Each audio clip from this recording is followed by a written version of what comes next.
আসসালামু আলাইকুম। প্রিয় দর্শক, আপনাদের সকলকে আমন্ত্রণ জানাচ্ছি অন্য মঞ্চের আলাপচারিতায়। আমি মনোজ দাস। প্রতিবেদনে যাওয়ার আগে একটি ছোট্ট নিবেদন। রাজনীতি ও প্রতিদিনের বেঁচে থাকার লড়াইয়ে বিপর্যস্ত জীবনে মুক্তির সাদানে গল্প গল্প বলা, গল্প শোনা। আর সে গল্প যদি ভূতের হয় তাহলে তো কথাই নয়। এই কথাটি মাথায় রেখে ক্যালকাটা ডায়ালগ শুরু করেছে একটি ভৌতিক গল্পের চ্যানেল, নাম প্রেত ভূমি। নতুন ধরনের ফাটাফাটি ভয়ের গল্পের চ্যানেল প্রেত ভূমি। ইউটিউবে ইংরেজি অক্ষরে একটানা প্রেত ভূমি লিখলেই পৌঁছে যাবেন চ্যানেলে। গল্পগুলো লেখায় মনোজ দাস, পাঠে সুচিস্মিতা। একবার শুনেই দেখুন, আশা করি ভালো লাগবে। আর একটা কথা, গল্প আপনারাও লিখে পাঠাতে পারেন, এমনকি গল্প পাঠ করেও পাঠাতে পারেন, তার অডিও রেকর্ডিং আমরা প্রচার করব। পাঠান এই হোয়াটসঅ্যাপ নম্বরে। আমি একবার বলে দিচ্ছি, +91 এরপর 9338388815। আরেকবার বলছি, +91 9338388815। যেভাবে ক্যালকাটা ডায়ালগসের পাশে দাঁড়িয়েছেন আপনারা এতদিন, সেভাবে দাঁড়ান প্রেত ভূমির পাশে, এই অনুরোধ। এবার আসি আজকের প্রতিবেদনে, যার শিরোনাম দেশেই ফিরতে পারবেন না তো কি করে প্রধানমন্ত্রী হবেন, তারেক রহমান। দর্শক, আপনাদের নিশ্চয় মনে আছে মোহাম্মদ ইউনূস তার ঘনিষ্ঠতম সভাসদ খলিলুর রহমান সহ এক ঝাঁক মন্ত্রী শান্ত্রী নিয়ে লন্ডন গিয়েছিলেন মাস দুয়েক আগে। উদ্দেশ্য ছিল বিএনপির যুবরাজ তারেক রহমানের সঙ্গে সাক্ষাৎ। এই সাক্ষাতের প্রেসক্রিপশন দিয়েছিল আমেরিকা। কেন আমেরিকা দিয়েছিল সেই প্রেসক্রিপশন, সেটা আপনাদের অজানা নয়। পার্বত্য চট্টগ্রামে হিউম্যান করিডোরের নামে মার্কিন সামরিক ঘাঁটি তৈরি, ওই সেন্ট মার্টিনস আইল্যান্ড এবং বাংলাদেশকে উপনিবেশে পরিণত করা ছিল এই প্রেসক্রিপশনের মূল লক্ষ্য, যাতে বিএনপি বিরোধিতা না করতে পারে। তার জন্য ইউনূস গিয়েছিলেন। প্রেসক্রিপশনে ওষুধ হিসেবে উল্লেখ ছিল ইউনূস হবেন বাংলাদেশের রাষ্ট্রপতি এবং তারেক রহমান হবেন প্রধানমন্ত্রী। কিন্তু দেখা গেল কাজ হলো না সে ওষুধে। কেন কাজ হলো না তার উত্তর মিলতে পারে ওই বাংলাদেশের জামায়াতে ইসলামীর কাছে। আরো এক জায়গায় মিলবে তার উত্তর, সে নামটা পরে বলছি। যাই হোক, যেটা দেখা গেল, লন্ডনের উদ্দেশ্যে বিমান ধরলেন যখন ইউনূস, তখন হাইকোর্ট বাংলাদেশ হাইকোর্ট তারেক রহমানকে মুক্তি দিয়েছে সব মামলা থেকে। আর যখন ইউনূসের বিমান গিয়ে লন্ডনে পৌঁছলো, ততক্ষণে হাইকোর্টের রায়ের বিরুদ্ধে আপিল করেছে সেই ইউনূসেরই সরকার। অর্থাৎ এই আপিলের উদ্দেশ্যটা কি, তারেককে ফিরতে দেয়া হবে না দেশে। এরপরে গত মাসে আমেরিকা প্রেসক্রিপশন দিতে নতুন ডাক্তার পাঠালো ঢাকায় মার্কিন দূতাবাসের চার্জ d'affaires স্টেসি জ্যাকবসন। তিনি গত জুলাই মাসে লন্ডনে গিয়ে দেখা করলেন তারেক রহমানের সঙ্গে। উদ্দেশ্য একই, মার্কিন স্বার্থ দেখাটা, সেটা একেবারে এনশিওর করবার জন্যে তারেক হবেন প্রধানমন্ত্রী, ইউনূস হবেন রাষ্ট্রপতি। এবং তারেক রহমান শোনা যাচ্ছে ট্রেসি জ্যাকবসনকেও বলে দিয়েছেন, হ্যাঁ সেটাই হবে, আমি আমেরিকার স্বার্থ দেখব। তা প্রধানমন্ত্রী হতে গেলে তো দেশে ফিরতে হবে। তারেক ফিরছেন না কেন? ফিরছেন না বলে বলতে পারা যায় ফিরতে পারছেন না, এইটা বলাই ভালো। কিন্তু কেন তিনি দেশে ফিরতে পারছেন না? কারণ একাধিক গুরুত্বপূর্ণ মামলা আছে তার বিরুদ্ধে। যেমন 21শে আগস্ট গ্রেনেড হামলা, ওই মামলায় তাকে তিনি ছাড় পেয়েছিলেন, কিন্তু আপিল হয়ে গেছে। এছাড়া অর্থ পাচার, 10 ট্রাক অস্ত্র মামলা ইত্যাদি। তারেক রহমান আদালতে হাজির হননি, ফলে তার অনুপস্থিতিতে বিভিন্ন সাজা ঘোষণা হয়েছে। কিছু মামলা এখনো বিচারাধীন রয়েছে। এই মামলাগুলোর বেশিরভাগেই তিনি পলাতক হিসেবে উল্লেখিত আছেন। আইন অনুযায়ী দেশে ফিরে তিনি আত্মসমর্পণ করলে সরাসরি গ্রেপ্তার হয়ে যেতে পারেন, কারণ এই সমস্ত মামলাগুলো জামিন অযোগ্য ধারায় করা হয়েছে। এই আইনি জটিলতা তার দেশে ফেরার পথে প্রধান বাধা। বিএনপির আইনজীবীরা দাবি করেন এই মামলাগুলোর নাকি অনেকগুলি রাজনৈতিক উদ্দেশ্য প্রণোদিত এবং মৃত্যুদণ্ড বা যাবজ্জীবন দেয়া হলেও পলাতক থাকায় সেসব শাস্তি কার্যকর হবে না। কিন্তু বাংলাদেশে আইন আদালতের যা হাল, সেখানে মৃত্যুদণ্ডের আসামি আজহারুল ইসলাম ছাড়া পেতে পারেন। মার্কিন দূতাবাস তারা সুপ্রিম কোর্টের প্রধান বিচারপতির সঙ্গে দেখা করে এই নির্দেশ দিতে প্রধান বিচারপতি তাকে ছেড়ে দিলেন। আর তারেক রহমান, তার কেন মুক্তি হয় না?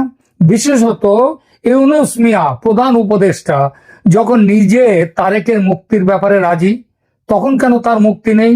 আর হাইকোর্ট থেকে মুক্ত করার পরেও কেন সেই রায়ের বিরুদ্ধে উচ্চতর কোর্টে আপিল হলো? কে করলো সেই আপিল? স্বয়ং সরকার। সরকার তো শুধু চেয়ার নয়, সরকার শুধু চেয়ার নয়, যে বসে চেয়ারে সেই হচ্ছে সরকার। চেয়ারে বসে থাকা ব্যক্তি হুকুম দিয়েছে বলেই না রায়ের বিরুদ্ধে আপিল হয়েছে। কে বসে আছে চেয়ারে? আরে ইউনূস তো তখন লন্ডনে। তাহলে এই হুকুমটা কার আবার? ইউনূসের কুর্সি যারা ধরে রেখেছে, ইউনূসের কুর্সির পিছনে যাদের মুখ এবং ভূমিকা সবচেয়ে স্পষ্ট, তারাই, অর্থাৎ জামায়াতে ইসলামী নিয়েছে এই সিদ্ধান্ত। তারেক প্রধানমন্ত্রী হবে, আর যারা জুলাই অভ্যুত্থানে মুখ্য ভূমিকা নিয়েছিল তারা বসে বসে আঙুল চুষবে। কারণ জুলাই অভ্যুত্থান তো আসলে ওটা ছিল জামায়াতে ইসলামীর, মুখ্য ভূমিকায় ছিল জামায়াত। তাছাড়া তারেকের দল বিএনপিও তো মুক্তিযুদ্ধের প্রোডাক্ট, আর মুক্তিযুদ্ধ হলো জামাতের চোখে বিষ। সুতরাং তারেক ফিরতে পারছেন না। কিন্তু জামাত তো একা নয়, আর একজনের ভূমিকার কথাও খুব উঠেছে, তিনি সেনাপ্রধান ওয়াকারুজ্জামান। হ্যাঁ, ওয়াকারুজ্জামান। তারেক রহমানের দেশে না ফেরার ঘটনায় সেনাপ্রধান বা সামরিক বাহিনীর সরাসরি কোনো ভূমিকা আছে এমন কোনো নির্ভরযোগ্য তথ্য বা আদালত অথবা রাষ্ট্রীয় স্বীকৃত অভিযোগ পাওয়া যায় না, পাওয়ার কথাও নয়। সব ব্যাপারে প্রমাণ পাওয়া যায় না কি? যায় না। তবু সরকারিভাবে না হলেও বেসরকারিভাবে অনেক তথ্য কিন্তু ঘুরে বেড়ায়, উড়ে বেড়ায়। সেসব যে পুরোপুরি গুজব এমন ভাবার কোনো কারণ নেই। যা রটে তার কিছুটা তো বটেই। তারেক রহমানের দেশে প্রত্যাবর্তনের ঘোর বিরোধী বলে নাম শোনা যাচ্ছে সেনাপ্রধান ওয়াকারুজ্জামানের। এর পেছনে অন্যান্য কিছু কারণের সঙ্গে একটা কারণের কথা খুব বড় করে উঠে এসেছে। সেটা হলো গ্রেনেড হামলা ঘটনায় গ্রেপ্তার হন তারেক রহমান, আর হাজতে তাকে খুব ভালোভাবে পালিশ করা হয়। সেটা এমন উচ্চ স্তরের পালিশ ছিল যে তারেক রহমানের মেরুদণ্ড ভেঙে যায়। এ খবর যারা অনেকেই জানেন এ খবর। তিনি দাঁড়াতে পারছিলেন না। এক্স-রে করে দেখা যায় মেরুদণ্ডের দুটো রিব ভেঙেছে। তখন চিকিৎসার জন্য লন্ডনে যান তারেক। যখন যাচ্ছিলেন তখন তিনি দাঁড়াতে পারছিলেন না। তাকে হুইল চেয়ারে করে কোনো রকমে তাকে বিমানে তোলা হয়। সেই থেকে আছেন লন্ডনে। যিনি দায়িত্ব নিয়ে তারেক রহমানের শরীরের এই অবস্থা করেছিলেন, প্রচার আছে তিনি আর কেউ নন, স্বয়ং আজকের সেনাপ্রধান ওয়াকারুজ্জামান। তিনি তখন সাধারণ অফিসার ছিলেন।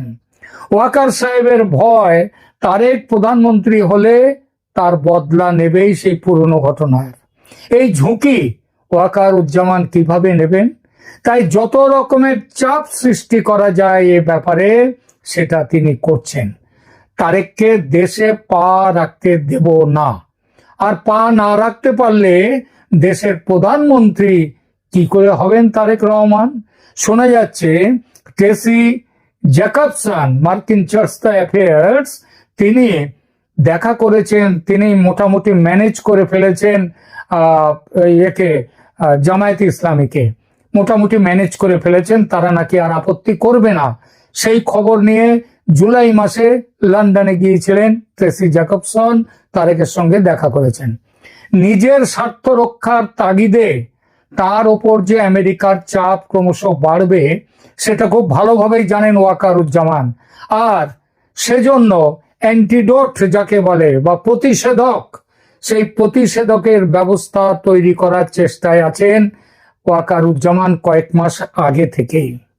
কারণ তিনি তো জানেন যে গত বছর জুলাই আন্দোলন কাদের প্রেসক্রিপশনে হয়েছিল, ওই আমেরিকার প্রেসক্রিপশনে। সেই জন্যে তিনি আমেরিকার চাপ সেটাকে নিজের উপর থেকে সরাবার জন্যে তিনি কয়েক মাস আগে রাশিয়া সফর করে এসেছেন, আপনাদের হয়তো মনে আছে। এই যাত্রার মূল উদ্দেশ্য ছিল আমেরিকার চাপ কমাতে রাশিয়াকে পাশে রাখা। সেই সফরের পর রাশিয়ার যুদ্ধজাহাজ একটা নয়, সম্ভবত যতদূর মনে পড়ছে তিনটে তারা এসেছিল চট্টগ্রাম বন্দরে। রাশিয়ায় গিয়েছিলেন ওয়াকারুজ্জামান, কিন্তু এতদিন চীনে যাননি। কারণ চীনকে তিনি তখন পুরোপুরি বিশ্বাস করতে পারেননি। তিনি ভাবতেন চীনের সাথে আমেরিকার গোপন যোগাযোগ আছে।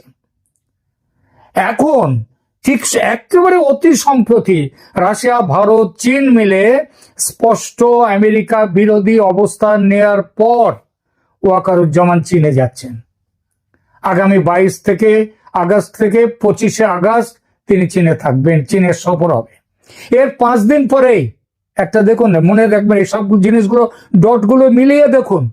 এর 5 দিন পরেই পুতিন, মোদি, শি জিনপিং এর বৈঠক। ওই এসসিও, সাংহাই কোঅপারেশন কনফারেন্স, তার ওই অর্গানাইজেশন, তাদের মিটিং। সেই বৈঠকে বাংলাদেশ নিয়ে কিন্তু সিদ্ধান্ত অবধারিত। এই 3 দেশ কখনোই আমেরিকাকে বাংলাদেশে ঘাঁটি গড়তে দেবে না। আর এই না গড়তে দেওয়ার পেছনে বড় ভূমিকা দেয়া হবে ওয়াকারুজ্জামানের। ওয়াকারুজ্জামান বারবার বলেছেন তিনি সামরিক শাসন, তিনি কখনো আর্মি কু করতে চান না, তিনি শাসনভার নিতে চান না। তার অনেকগুলো ব্যাপার রয়েছে। রাষ্ট্রসংঘ থেকে তার বিরাট সংখ্যক সৈন্যকে ফিরে আসবে এবং সেটা ফিরে এলে তার অবস্থাটা ভালো থাকবে না, তার অবস্থা খারাপ হবে। সুতরাং তিনি যে সিদ্ধান্ত আপাতত আছে সেটা হচ্ছে ইউনূসকে বিদায় দিয়ে বিকল্প সরকার প্রতিষ্ঠা করা। বেশ কয়েকটা বিকল্প ঘুরে বেড়াচ্ছে, যথা নতুন উপদেষ্টা পরিষদ গঠন, অথবা কেয়ারটেকার গভর্নমেন্ট, অথবা জাতীয় সরকার, অথবা জরুরি অবস্থার সরকার, অথবা সামরিক শাসনের সরকার। কিন্তু এসব ছাড়া আর এক বিকল্প ক্রমশ জোরদার হচ্ছে। সেটা হলো প্রধানমন্ত্রী হিসেবে নির্বাসিত শেখ হাসিনাকে ভারত থেকে ফিরিয়ে নিয়ে গিয়ে তার হাতে দেশের ভার তুলে দেয়া। কারণ আইন অনুযায়ী, সংবিধান অনুযায়ী তিনি এখনো দেশের প্রধানমন্ত্রী, কারণ তিনি পদত্যাগপত্র দেননি। আর এই কাজটা সুস্থভাবে করার দায়িত্ব থাকবে সেনাপ্রধান ওয়াকারুজ্জামানের উপর। ভারত রাশিয়ার সঙ্গে এ ব্যাপারে কথাবার্তা হয়ে গেছে। ওয়াকারুজ্জামান চীনে যাচ্ছেন শি জিনপিংকে তার মতামত সরাসরি জানাতে। তাহলে বুঝছেন তো কেন বলেছি প্রধানমন্ত্রী হতে পারবেন না তারেক রহমান, এবং কেন বলেছি প্রধানমন্ত্রী থাকবেন শেখ হাসিনাই। এখনকার মতো এখানেই রাখছি।